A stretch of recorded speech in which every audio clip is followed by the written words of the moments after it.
Hello friends, welcome back to my channel. My name is Jenna if you're new here, and today we're going to be recapping my second trimester of pregnancy.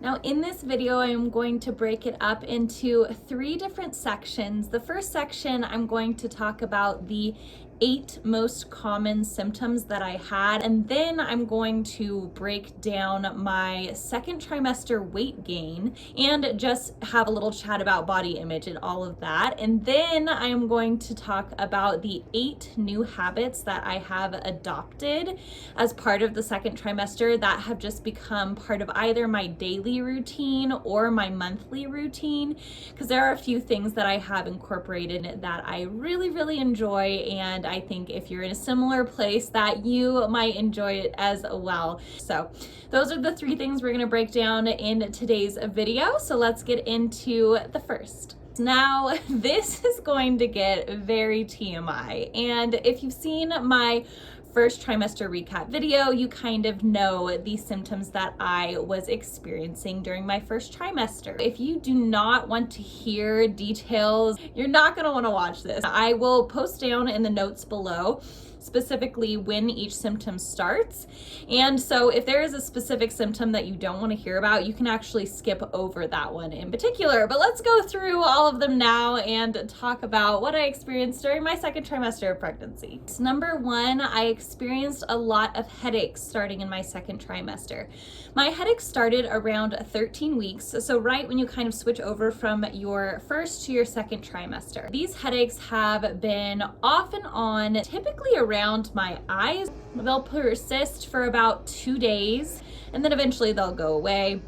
Usually it ends up with me trying some natural ways to get rid of it, like making sure that I'm hydrated, have enough electrolytes, and all of that good stuff that I can do, like ice packs, anything that's natural that I can to get rid of it. But it's just kind of this really dull ache, and then eventually it'll get to the point where it's just pounding, and at that point then I'll go to Tylenol, which is supposed to be okay when you're pregnant. I've just been trying to avoid it as much as possible. That has been one of the most obnoxious symptoms that started in my second trimester. And then around 16 weeks, I started feeling baby kick for the first time, and that was super sweet. I had felt little flutters before then that almost felt like butterflies in my stomach, but I remember specifically where I was when I first felt baby kick, and I was actually in the bathtub reading a book, and I felt this little thump in my lower belly on the left side, and that is usually where I feel his feet. And I felt this little thump, and I was like, I think that was a kick. That was unlike anything I had felt before, and the first time that someone else was able to feel him kick was actually my husband on Father's Day. So our little baby boy gave his dad his first Father's Day present, which was a little hello from him. Also starting at 16 weeks was very active dreams. I had, and still do, have extremely active dreams since being pregnant, and specifically they really kind of amped up in my second trimester. Every single morning it is hard to wake up to my alarm because I'm waking up out of a very deep sleep and very vivid dream. And I can almost always look back and think of 4 or 5 different dreams that were so vivid and so strange that I had during the night. I've had some very entertaining dreams, but also some very disturbing dreams too. So I could do without the disturbing ones. So symptom number 4 is hemorrhoids. So let's talk about hemorrhoids. So there was one day in particular, and I was 18 weeks pregnant, and I had some stomach upset. I have IBS, and I looked down at the toilet after, just to flush. It just felt like, normal situation happening. When I tell you this, the toilet was full of blood. I did have a little bit of a freak out. It was the first time I had ever seen any kind of blood. I didn't have any implantation bleeding at all. I just remember calming myself down.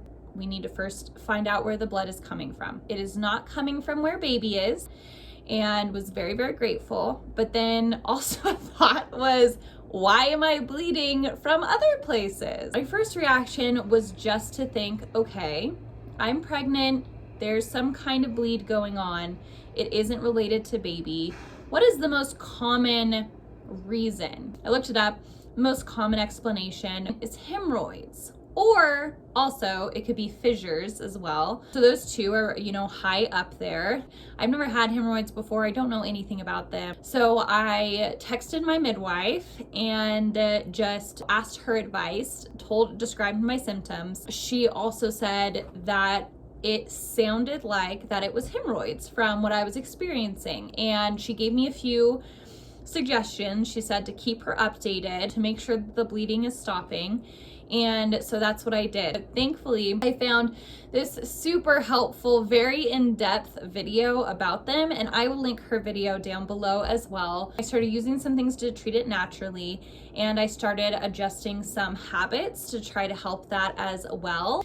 I am so happy to report the symptoms have drastically improved. So it's still kind of, you know, an issue, but it is way better treated. So I feel like I am capable of now kind of managing it. Yeah, that has been one of the most unexpected and scary moments of second trimester.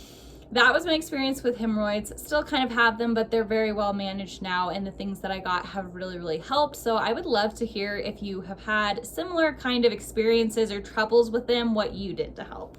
All right, and then my next symptom that kind of popped up around 21 weeks, bleeding gums. And this was something that I felt very unprepared for. I thankfully had read that it was possible in What to Expect When You're Expecting. But I have always had really, really good teeth, really healthy enamel. I haven't ever had a cavity. So I didn't really expect any teeth issues. I just thought, okay, that's kind of strange that some people have, you know, mouth or teeth issues. Well, come 21 weeks, that was also me. Your whole body is just pumping so much extra blood and fluids through you when you're pregnant. So it isn't that surprising that that would be a symptom, but it's pretty much every other night when I'm brushing my teeth or when I'm flossing, my gums will be very bloody. So that has been a fun symptom that has popped up around 21 weeks of pregnancy. A really fun also TMI symptom is one that I did not expect in my second trimester.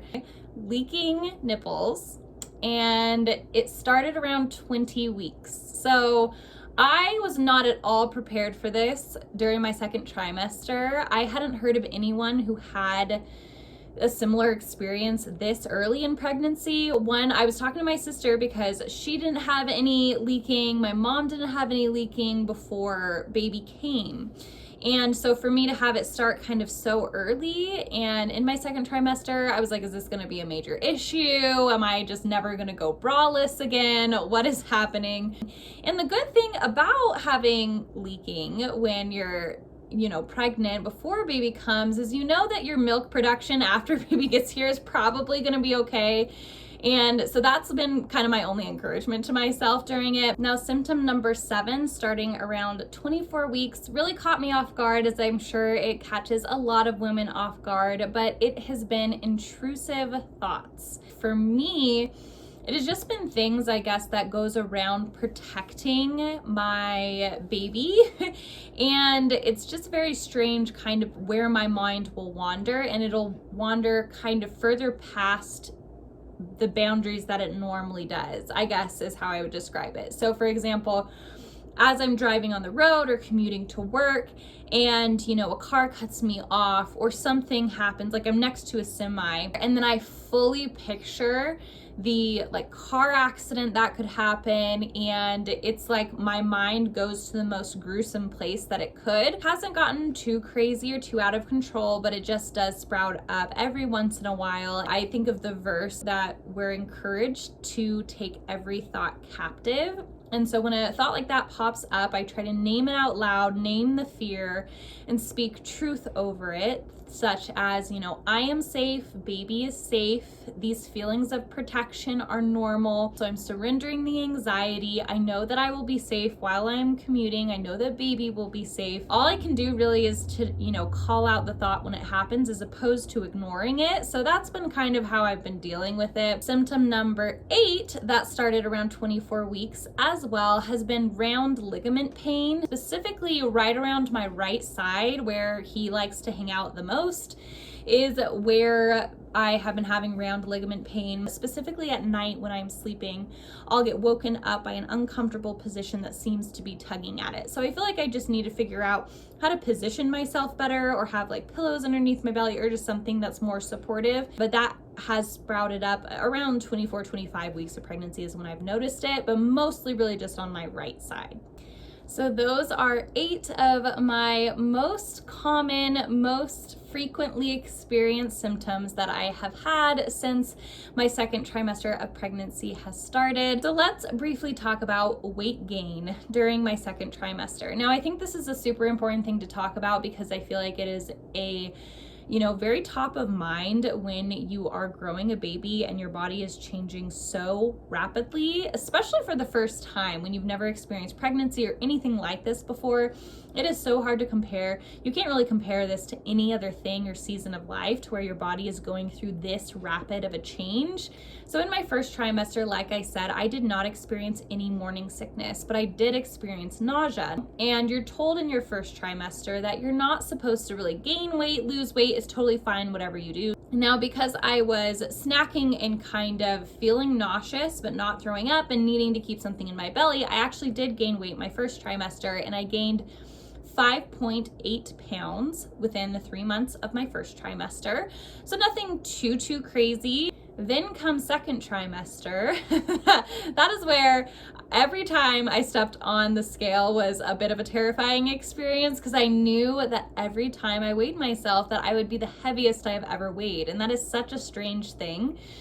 In my second trimester, I gained a total of 20.4 pounds. So together with my first and second trimester, I have gained 26.2 pounds. Now, they recommend that your weight gain stays somewhere between the 25 to the 35 pound range when you are pregnant. With all of that comes a lot of discussions and feelings about body image, because it is a really tough and strange time. It is so bizarre that every single day that I wake up pretty much is the largest I've ever been, the heaviest I've ever been, the widest I've ever been, the roundest my face has ever looked. And there is so much pressure and expectation to maintain a cute physique for women, even when you're pregnant. But that is definitely not realistic, because your hormones are going crazy when you're pregnant. It is so resistant when you're exercising even to get rid of any kind of weight, because it wants to hold on to the weight for baby. So it has been something that I have definitely been struggling through. The goal is to gain weight. It's just to gain weight slowly. It's not about, aesthetics. It's not about personal preference of physique.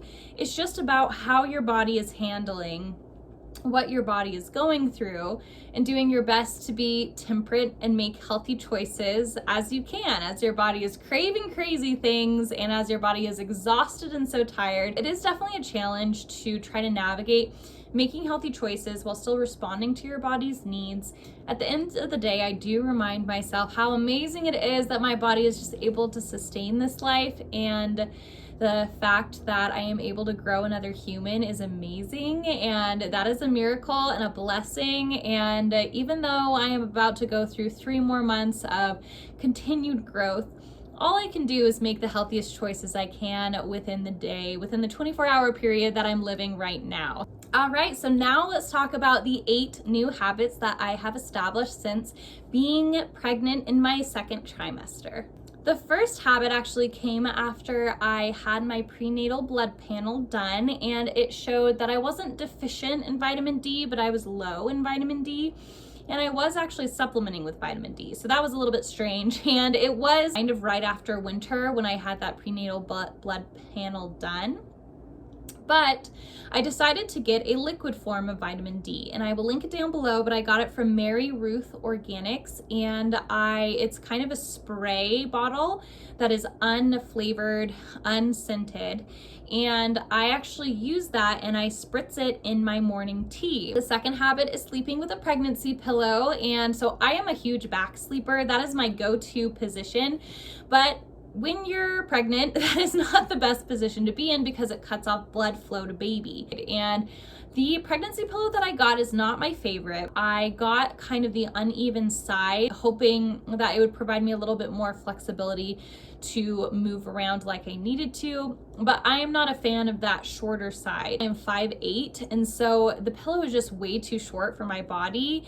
You're supposed to keep the pregnancy pillow when you're laying on your side, ideally between your knees and your ankles, but because it is so little, I can only really get my knees on there, so it isn't ideal. I have been supplementing using additional pillows in the bed, which my husband's like, there's no room for me anymore, bye-bye. Third habit that I've adopted is drinking black tea in the morning instead of coffee. I just wanted to be less inflammatory. I switched to decaf in my first trimester, and then kind of towards the end of my first trimester, I was going half calf because the energy level thing was really difficult to manage.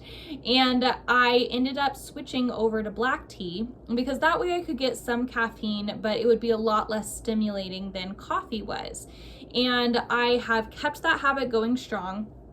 I will only now drink coffee on the weekends. It's kind of a treat on the weekends, but during the week I just have black tea. Habit number 4, especially after discovering the hemorrhoids, was adding fiber supplements, and I actually add this to my tea. So I got a powdered fiber mix and I add this into my tea in the morning. So I add vitamin D and I add fiber. It was a recommendation I had read online and I got from my midwife, so I decided to go ahead and implement that, and it has been so helpful and so good. Habit number 5 is implementing vitamin E into my supplement routine in order to help level out my hormone levels. It was a recommendation that I actually got before getting pregnant just to help with hormone levels, and so it's something that I have kept up as well, and so I integrate having vitamin E. I feel like it is not a very well known vitamin or discussed because it is kind of a lesser, or not as immune important as vitamin D or C, for example. But I really loved using vitamin E, and I think it really has helped with some of the symptoms that I was experiencing just in terms of milk leakage and all of that. Habit number 6 is daily stretching in the morning. Now, I have done this before being pregnant, but I think it is so important after being pregnant as well, is to keep up that flexibility and the stretching and mobility. So I do this every single morning after I make my bed and do my devotion. I'll do some yoga in the morning, and I've just kind of adjusted some positions since being pregnant, but I haven't had to make too many adjustments yet.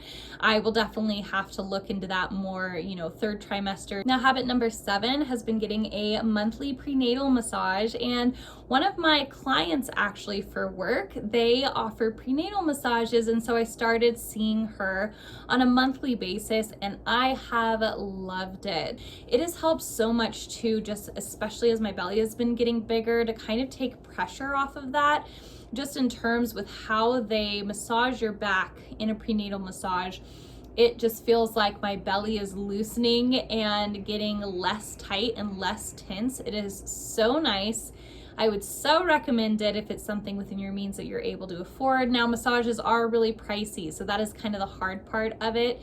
So that is why I've been doing them monthly as opposed to more often than that, because for me, that is what I'm able to sustain, but I have really enjoyed implementing that in my routine. And the last habit that I have adopted is going to a prenatal chiropractor. Now, I know chiropractors are kind of controversial, but I have really enjoyed the chiropractor that I have been seeing, and she really focuses on specifically pelvis alignment. And that has been so good and helpful for me, just to make sure that my pelvis is staying open and even and, ready for baby. So I see her every 2 weeks. It has been a habit that I have been so grateful to have implemented, and right around 30 weeks, I'll actually start seeing her weekly as it gets closer to baby time. So that has been the summary of my second trimester of pregnancy. I just cannot wait to meet him. I am so excited, and this whole process of pregnancy and first pregnancy has been so fascinating to go through and experience, but I hope you gained something from this video. I hope it was relatable in some sense to what you've been experiencing. If you liked it, please remember to give it a little thumbs up and to subscribe to my channel for some more similar related content. I am so grateful that you watched this video. Thank you so much, and I will catch you on the next one.